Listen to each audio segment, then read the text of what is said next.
Glory to Jesus Christ. My name is Father Vlad Zaplavsky and I welcome you to the 7th episode of the first ever Orthodox Christian cooking show. And today I'm gonna make something special for all of you. And those of you who know me know that I bake bread on any occasion. And today I'm gonna share you a recipe of a no-knead method of making a sourdough bread. And sourdough bread is wonderful because uses simple ingredients, no oils, so therefore it's fit perfectly for fasting periods.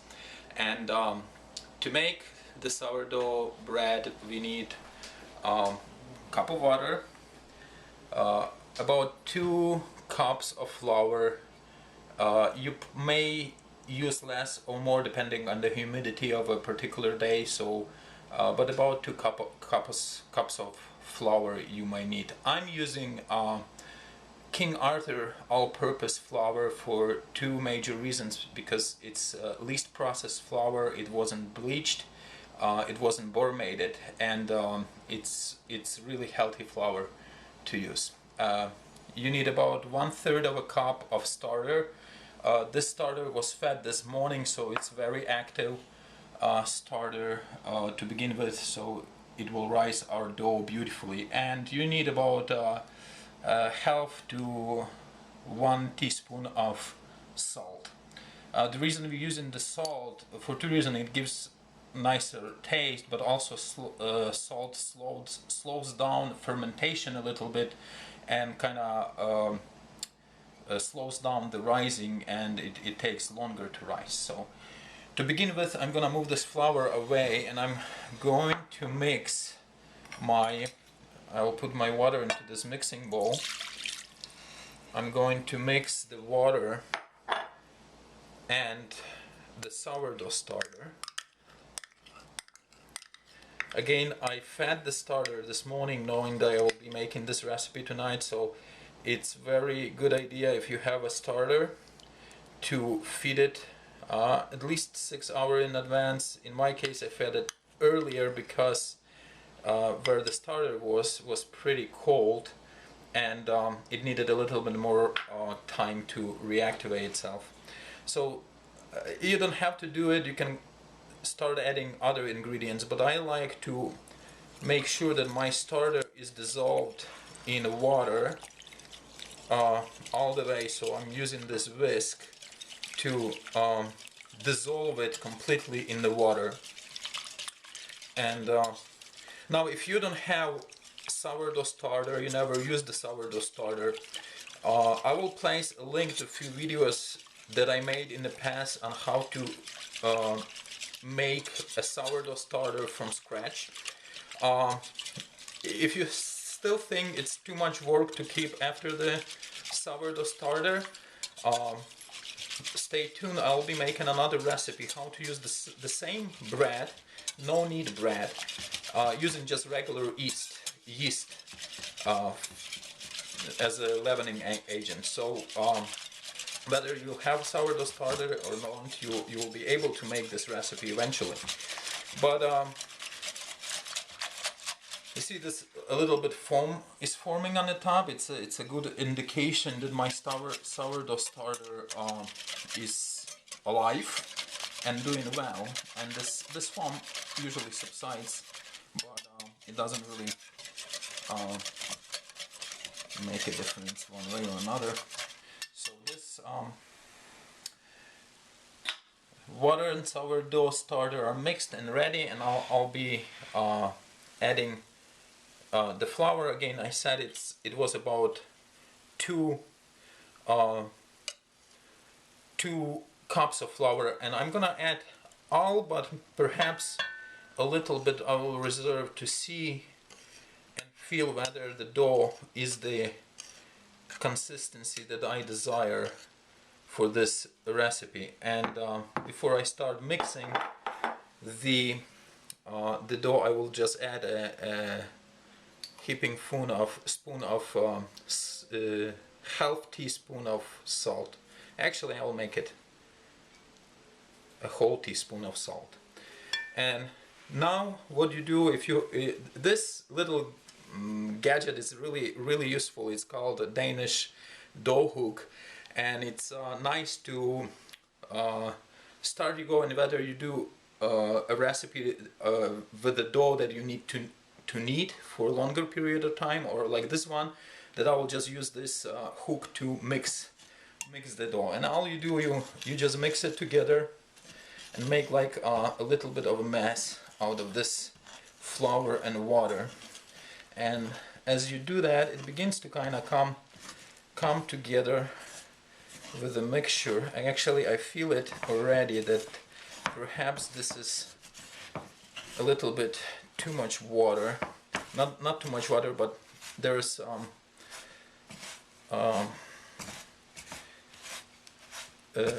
there's not too much humidity. The air is dry today, so therefore I could have used a little bit less flour. So you mix, all you do, you kind of try to mix these ingredients, incorporate the flour together.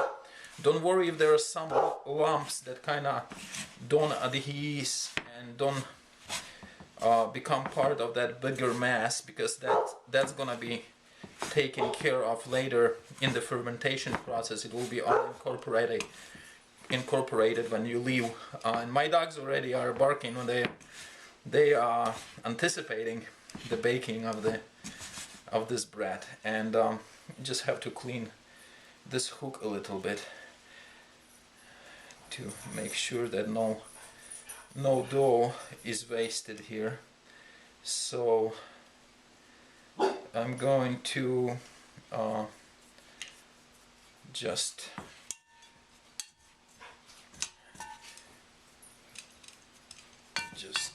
scrape this flour a little bit again, and maybe give it another turn or two, just to make sure that in the bottom of the plate of this bowl the flour kind of incorporated into the bowl.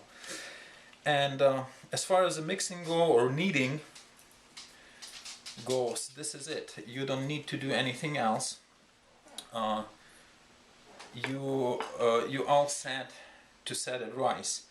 And the rising time for this recipe is approximately 12 to 16 hours. So all you need to do is to cover your bowl in some sort of a plastic bag.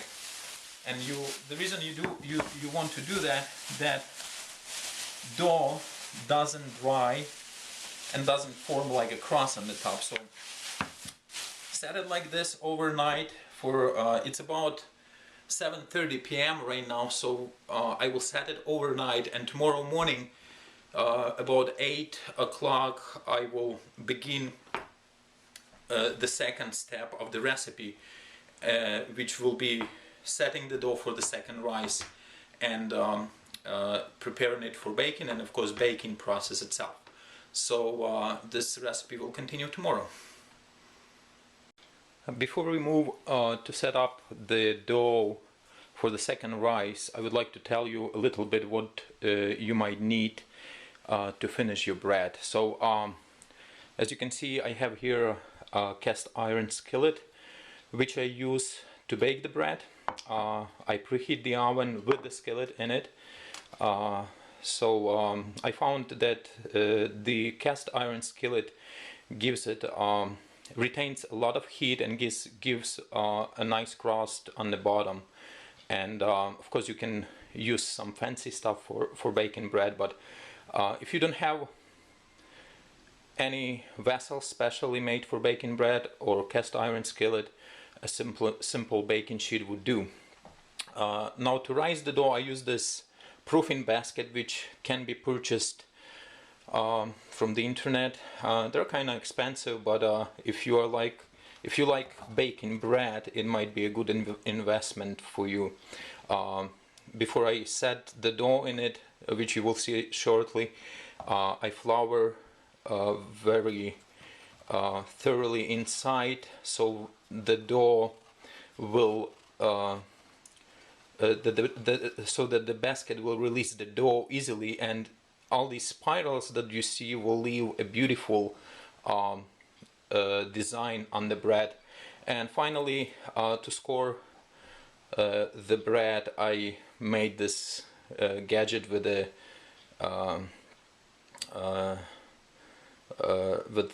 using a skewer and a razor.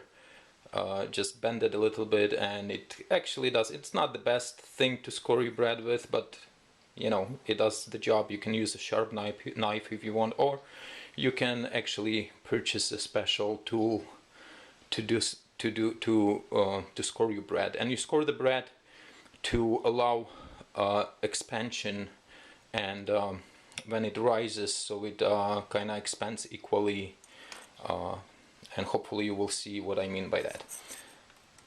Alright, our dough has been rising for about 14 hours now. I let it rise a little bit longer because it's rather cold in Buffalo, and I looked in the morning and I said, well, I'll let it rise a little longer than 12 hours, and this is how it looks, and it's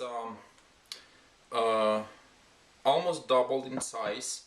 And before I set, we'll have to collapse the dough and set it for a second rise. But before I do that, as I mentioned before, I'm gonna flour the proofing basket, and I just make sure that I flour it really thoroughly on all the walls, and as the dough is placed in this basket for a second rise, you know, this flour on the walls of the proofing basket and all over the proofing basket hopefully will prevent the dough from sticking. So I'm kind of trying to be thorough with that, and you know, you have to be patient